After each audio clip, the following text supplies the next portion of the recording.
નમસ્કાર મિત્રો, vision help YouTube ચેનલમાં તમારું ખૂબ ખૂબ સ્વાગત છે। જો મિત્રો ચેનલ પર નવા હો તો ચેનલને સબસ્ક્રાઇબ કરી વિડીયોને લાઇક કરી મને મોટિવેટ કરી શકો છો, જેથી હું આવી રીતે જ નવી માહિતી તમારા સુધી પહોંચાડતો રહીશ અને તમને વાકેફ કરાવતો રહીશ। તો ચાલો મિત્રો, આજના વિડીયોની આપણે શરૂઆત કરીએ। તો જો મિત્રો, આજના વિડીયોની અંદર આપણે ખાસ જોવાના છે કે જેટલા બી જ્ઞાન સહાયક પ્રાથમિકની અંદર જોડાયેલા જે ઉમેદવારો છે એમના માટે એક પરિપત્ર અત્યારે બહાર પાડવામાં આવ્યો છે। તો આ પરિપત્ર એકચ્યુઅલી કહેવા શું માંગે છે એને લઈને આજનો વિડીયો અપલોડ છે, બરાબર ને।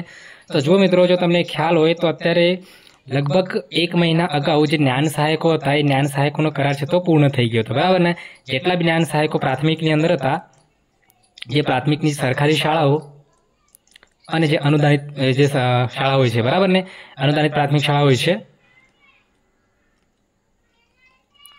તો અનુદાનિત અને જે સરકારી શાળાઓ છે એ બંનેના અંદર જે 1 થી 8 માં જે જ્ઞાન સહાયકો કામ કરતા હતા, તો એ જ્ઞાન સહાયકોનો છે તો કરાર છે તો કમ્પ્લીટ થઈ ગયો હતો, પૂર્ણ થઈ ગયો હતો 11 માસનો। અને ત્યારબાદ છે તો એક પરિપત્ર આવ્યો હતો અને પરિપત્રની અંદર જે સાફ ઉલ્લેખ કરી દેવામાં આવ્યો હતો કે 31/7/24 સ્થિતિએ શાળાઓની અંદર જેટલી બી શાળાઓની અંદર મહેકમ પ્રમાણે જેટલી પણ શાળાઓની અંદર શિક્ષકોની જગ્યાઓ ખાલી હશે જેટલી પણ પ્રમાણમાં, તો એને ધ્યાનમાં લઈને જે છે શિક્ષકોને છે તો ફરીથી રિન્યૂ કરવાનું રહેશે। તો આ જે માત્ર કયા ઉમેદવારને લાગુ પડતું હતું, જેટલી બી સરકારી શાળાઓ છે, બરાબર, જેટલી પણ સરકારી પ્રાથમિક શાળાઓ છે એ શાળાઓને લાગુ પડતું હતું। અને જો તમને બધાને ખ્યાલ હોય તો ગ્રાન્ટ ઇન એડની અંદર કામ કરતા જે જ્ઞાન સહાયકો હતા, અનુદાનિત પ્રાથમિક શાળાઓમાં કામ કરતા જે જ્ઞાન સહાયકો હતા, તો એમને જે છે જિલ્લા તરફથી સાફ ઉલ્લેખ કરી દેવામાં આવ્યો હતો કે એમનો જે કરાર છે 31/7/2024 દિવસે જે છે એમનો કરાર છે તો સંપૂર્ણ રીતે રદ થઈ જશે, બરાબર। સંપૂર્ણ રીતે એમને છૂટું કરી દેવામાં આવ્યું હતું અને એમને કોઈ પણ પ્રકારે જે છે રિન્યૂ કરવામાં આવ્યું નહીં હતું, બરાબર ને। પરંતુ એના અગાઉ એક વિડીયો આપણે બનાવ્યો છે, એમાં જે છે જેટલા બી જ્ઞાન સહાયકો જે છે એમને સરકારી શાળાની અંદર, બરાબર, તો એ જ્ઞાન સહાયકોને 31/7/24 સ્થિતિએ જો એ શાળાની અંદર મહેકમ મંજૂર થતી હોય એ પ્રમાણે જે ખાલી જગ્યા હોય તો એમને રિન્યૂ કરી દેવામાં આવ્યા હતા, બરાબર ને, સરકારી શાળાની અંદર। પરંતુ જે ગ્રાન્ટ ઇન એડની અંદર, બરાબર, જેમ કે અનુદાનિત પ્રાથમિક શાળા હોય છે એમના અંદર કોઈ પણ પ્રકારે જે જ્ઞાન સહાયકો કાર્યરત છે એમને કોઈ પણ પ્રકારે છે તો રિન્યૂ કરવામાં આવ્યું નહીં હતું। તો એ પરિપત્ર જે છે સમગ્ર એ જ્ઞાન સહાયકો માટે છે, બરાબર, જે જ્ઞાન સહાયકો અનુદાનિત પ્રાથમિક શાળાઓની અંદર કાર્યરત છે એમના માટે છે, બરાબર ને। તો જુઓ, આ પરિપત્ર હવે શું કહેવા માંગે છે। આ પરિપત્રની તારીખ તમે જોઈ શકો છો 13/8/24 રોજ તો બહાર પાડવામાં આવ્યો છે અને વિષય તમે હાઇલાઇટેડ જોઈ શકો છો કે અનુદાનિત પ્રાથમિક શાળાઓમાં જ્ઞાન સહાયકની જગ્યા ભરવા બાબત, બરાબર। હવે દરેક મિત્રોનો પ્રશ્ન થશે કે શું ખરેખર હવે જે જગ્યાઓ અહીંયા ભરવાના છે તો ફરીથી ઓનલાઈન ફોર્મ ભરાવશે, બરાબર, ઓનલાઈન ફોર્મ ભરાવશે કે નહીં ભરાવશે, તો એની પણ હવે આપણે ચર્ચા કરવાના છે, બરાબર ને। તો આ પરિપત્રની અંદર જે આપણે ખાસ મુખ્ય મુદ્દા જે છે જોવાના આપણે માત્ર એને જોઈશું, બરાબર ને। તો જુઓ મિત્રો, આ જે હાઇલાઇટેડ મુદ્દો છે આ પત્રની અંદર લખવામાં આવ્યો છે કે અનુદાનિત પ્રાથમિક શાળાઓ ખાતેની ખાલી તમામ જગ્યાઓ કાયમી રીતે ન ભરાય ત્યાં સુધી વિકલ્પિક જ્ઞાન સહાયક યોજના હેઠળ જગ્યાઓ ભરવાની મંજૂરી આપવામાં આવેલ છે। જુઓ, જે અનુદાનિત પ્રાથમિક શાળાઓ છે એની અંદર તો હવે મંજૂરી આપી દેવામાં આવી છે।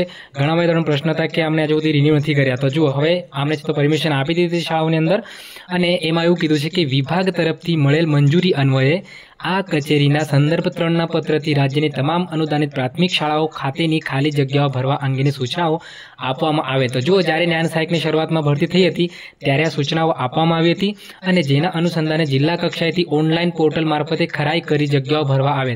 તો જુઓ, જ્યારે ઓનલાઈન પોર્ટલના માધ્યમથી દરેક જ્ઞાન સહાયકનો છે તો આપણે બધાને ખ્યાલ હોય તો એમનો ફોર્મ ભરવામાં આવેલ હતું ઓનલાઈન પોર્ટલના માધ્યમથી, ત્યારે આ જ્ઞાન સહાયક યોજના હેઠળ અનુદાનિત પ્રાથમિક શાળાઓમાં જિલ્લા કક્ષાએથી ભરવામાં આવેલ જગ્યાઓના કરવાના થતા કરાર વિભાગના સંદર્ભ 1ના ઠરાવની શરતો અનુસાર 11 માસ માટે કરવાના થાય છે। જુઓ, જે 11 માસનો જે કરાર કરવાનો જે ઠરાવ છે એ ફરીથી હવે માનો કે તમે ફોર્મ અગાઉ ભર્યો તો હવે ફોર્મ ભરવાની જરૂર નથી। તો જે જ્ઞાન સહાયકો ફોર્મ ભર્યા હતા અગાઉ અને એમને છે તો છૂટા કરવામાં આવે છે, તો એ જ જ્ઞાન સહાયકોને ફરીથી 11 માસ માટે એ જ જગ્યા પર રિન્યૂ કરવામાં આવશે એવું આ પરિપત્ર કહેવા માંગે છે, 11 માસ માટે, જેથી આ કચેરીના સંદર્ભ 3થી આપવામાં આવેલ સૂચના બાદ ભરાયેલી તમામ જગ્યાઓ માટે 11 માસ માટે જ ચાલુ રાખવાની રહેશે, તેમજ અત્રેની કચેરી તરફથી બીજી સૂચના ન મળે ત્યાં સુધી નવા કરાર કરવાના રહેશે નહીં। તો જો મિત્રો, આ જે પરિપત્ર છે તમામ જિલ્લા શિક્ષણ અધિકારીઓ જે છે એમને મોકલવામાં આવ્યા છે, જેમાં અત્યારે અનુદાનિત પ્રાથમિક શાળાઓની અંદર જેટલા પણ જ્ઞાન સહાયકોને છૂટા કરવામાં આવ્યા હતા એમને ફરીથી જે છે રિન્યૂ કરી દેવામાં આવનાર છે, બરાબર ને। તો આ પરિપત્ર જે છે GIA, જે ગ્રાન્ટ ઇન એઆઈડીની અંદર પ્રાથમિક શાળાઓમાં જ્ઞાન સહાયકો હતા એમને છૂટા કરવામાં હતા એમને લઈને છે અને ફરીથી કોઈ પણ પ્રકારે ઓનલાઈન ફોર્મ ભરવાના નથી। જેમને છૂટા કર્યા છે એમને જ ફરીથી કરાર છે તો 11 માસનો કરવામાં આવનાર છે। તો મિત્રો આશા રાખું છું કે આપેલ પરિપત્ર તમને સમજમાં આવ્યું હશે અને જેટલા બી મતદારને પ્રશ્ન હતા જીઆઈને લઈને કે અમારી જે છે રિન્યુ કરાર જે છે ક્યારે રિન્યુ કરશે તો એમને પણ એમનો જવાબ મળી ગયો છે. જો મિત્રો ચેનલ પર નવા આવો તો ચેનલ સબસ્ક્રાઇબ કરી વિડીયો લાઇક કરી મને મોટિવેટ કરી શકો છો અને આવી રીતે જ નવી માહિતી મળવા માટે ચેનલને સબસ્ક્રાઇબ કરી રાખજો અને આ જે વિડીયો છે તમારા દરેક જે જ્ઞાન સહાયકની અંદર જોડાયેલા મિત્રો છે એમને શેર કરજો. થેન્ક યુ મિત્રો, આભાર, આવજો.